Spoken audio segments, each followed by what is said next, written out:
بسم الله الرحمن الرحيم والضحى والليل إذا سجى ما ودعك ربك وما قلى وللآخرة خير لك من الأولى ولسوف يعطيك ربك فترضى ألم يجدك يتيما فآوى ووجدك ضالا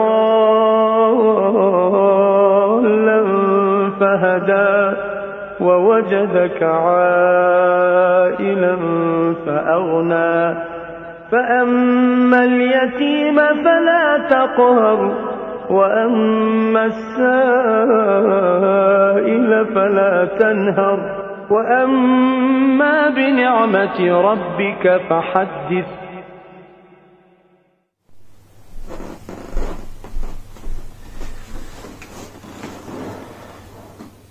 Assalamu alaikum wa rahmatullah. Bismillahirrahmanirrahim. Au nom de Dieu, le compatissant et le miséricordieux, prière et bénédiction sur le prophète, ses proches et sa descendance. Chers frères et sœurs, aujourd'hui nous allons parler d'un sixième affluent de la foi. Nous allons parler des liens de parenté. Et comment le lien de parenté peut être une source inépuisable pour renforcer sa foi et pour élever son iman.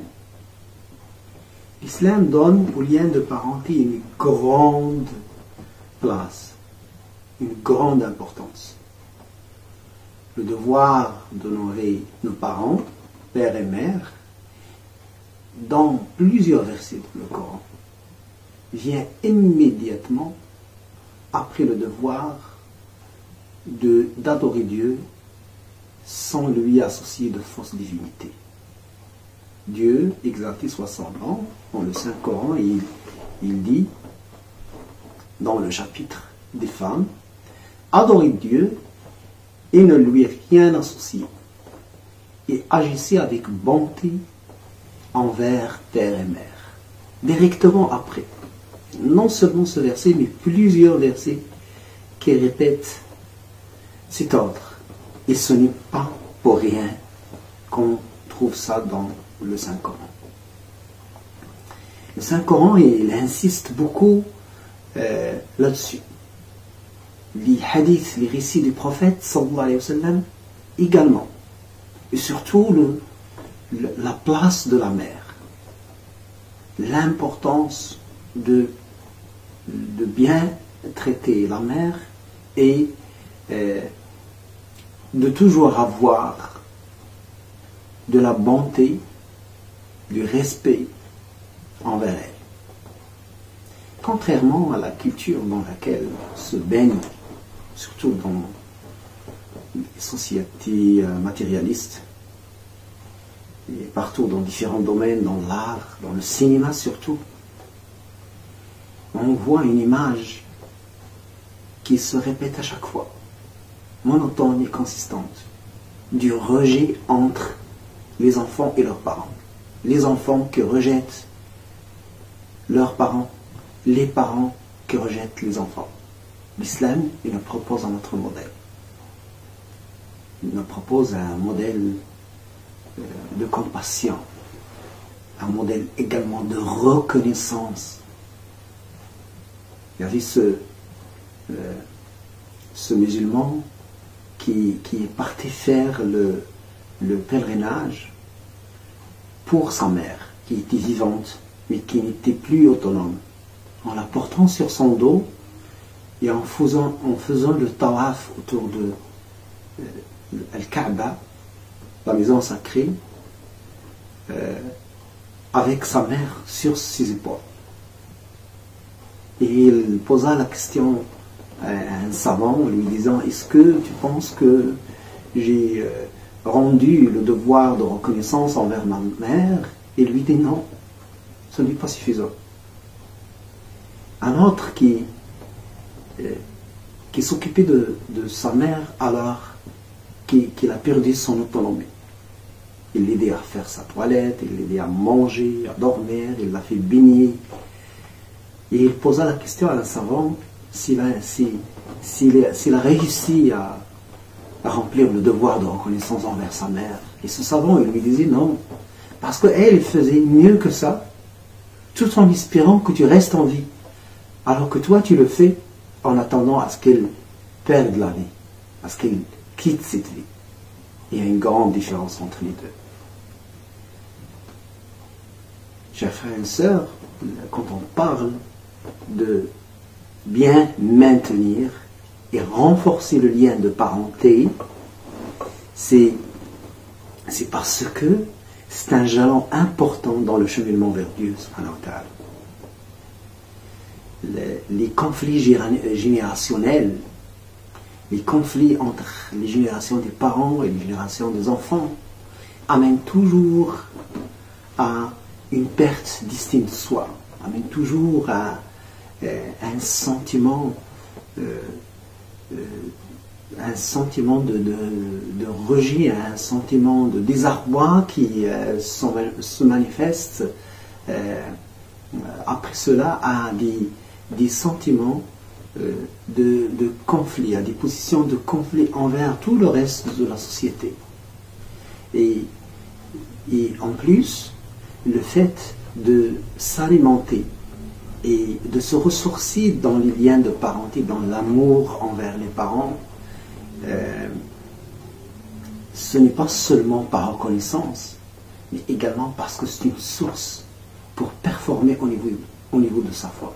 C'est pour ça que Dieu, exalté soit son nom, dans Surat Luqman, quand il nous parlait des sagesses que Luqman il voulait passer sous forme de conseil à son fils, et parmi ces conseils qui sont également des conseils de Dieu, exalté soit son nom, c'est de bien traiter les parents. Et même si ces parents sont sur la mauvaise voie, c'est ça qui pose problème pour plusieurs jeunes, par exemple, qui, juste parce que ses parents ils ne sont pas selon à la lettre, selon la sunna telle que lui il l'a appris dans les livres, il commence à rejeter ses parents.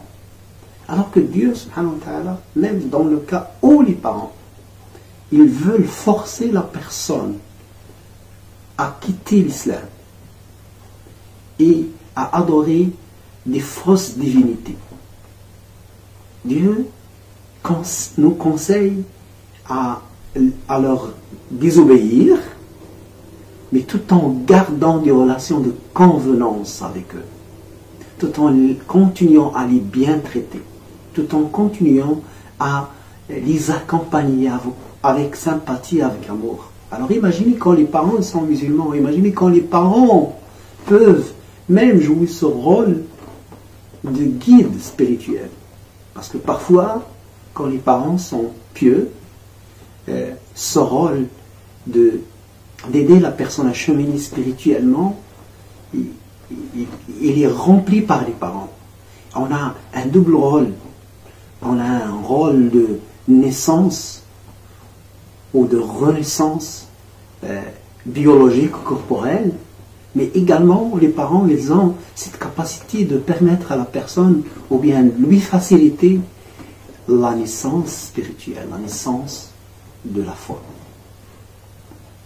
Et donc le fait qu'on est bien investi dans la pratique religieuse, ça ne signifie pas qu'on doit avoir un esprit hauteux envers les parents. Et la sunna du prophète, prière et bénédiction sur lui, nous donne cet exemple, cette histoire d'un moine, Georges, ou bien Jurayj, qui était toujours immersé dans ses prières et ses adorations. Et une fois, alors qu'il était en pleine prière, sa mère qui l'appelait, puis lui, il était perplexe, il ne savait pas quoi faire. Est-ce qu'il va continuer sa prière et sa fidélité, entre parenthèses, envers Dieu, ou bien il va répondre à sa mère. Et il a été puni par Dieu parce qu'il n'a pas répondu à sa mère. Parce que le fait de répondre à sa mère, à cet instant-ci, où il en avait besoin, était plus important que de faire de l'invocation de Dieu. Et donc, le fait qu'on ait bien investi dans la pratique religieuse, ça ne signifie pas qu'on doit avoir un esprit hauteux envers les parents. Et la sunna du prophète, prière et bénédiction sur lui, nous donne cet exemple, cette histoire d'un moine, Georges, ou bien Jurayj, qui était toujours immersé dans ses prières et ses adorations. Et une fois, alors qu'il était en pleine prière, sa mère qui l'appelait, puis lui, il était perplexe, il ne savait pas quoi faire. Est-ce qu'il va continuer sa prière et Ce qui nous amène à ce qu'on comprenne que dans le processus d'apprentissage de l'iman, les liens de parenté, surtout les parents, le père et la mère, mais surtout la mère, parce que le prophète, prière et bénédiction sur lui, et il a beaucoup donné de l'importance à la mère, au point où un compagnon qui est venu poser la question au prophète, prière et bénédiction sur lui, il lui a dit qui a droit à ma bonne compagnie. Le prophète sallallahu alayhi wa sallam qui lui dit c'est ta mère. Lui dit mais qui d'autre? Le prophète qui insiste c'est ta mère. Une troisième fois c'est ta mère.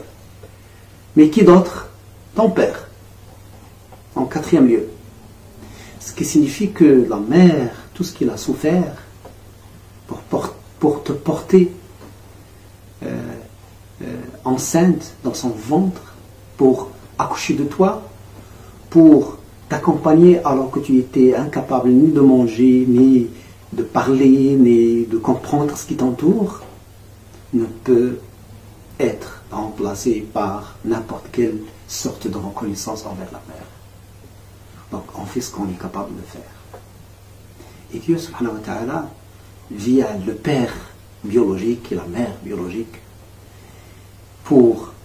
qui nous ont aidés dans la naissance biologique corporelle, nous interpelle également à ce qu'on ait également, à ce qu'on fasse attention à ce que l'iman il s'apprend. Okay? Ce qu'on peut sentir, on le sent en imitant d'abord, avec un mimétisme au début. Et ce mimétisme, il se passe dans le berceau familial. Dans ce berceau familial, il y a les conditions d'amour et d'amitié, de sympathie. Et les parents, ils deviennent à cet égard la première école pour apprendre ces sentiments et ces significations de l'iman. Et c'est pour ça que ce berceau, on est censé le garder, on est censé rester toujours reconnaissant. Comment on peut être reconnaissant envers les parents? D'abord, par le respect, leur rendre visite, les accompagner, surtout quand ils sont dans le besoin, ou bien ils manquent d'autonomie, ou bien ils manquent de quelque chose, on est censé être là, avant qu'il en parle, leur rendre visite, les bien traiter, ainsi de suite. Nous prions Dieu, subhanahu wa ta'ala, à ce qu'on soit des bons enfants pour nos parents, à ce qu'on soit reconnaissant envers nos parents, et à ce qu'on soit accompagné d'eux dans les hauts stades du paradis. أقول قولي هذا وأستغفر الله لي ولكم والسلام عليكم ورحمة الله.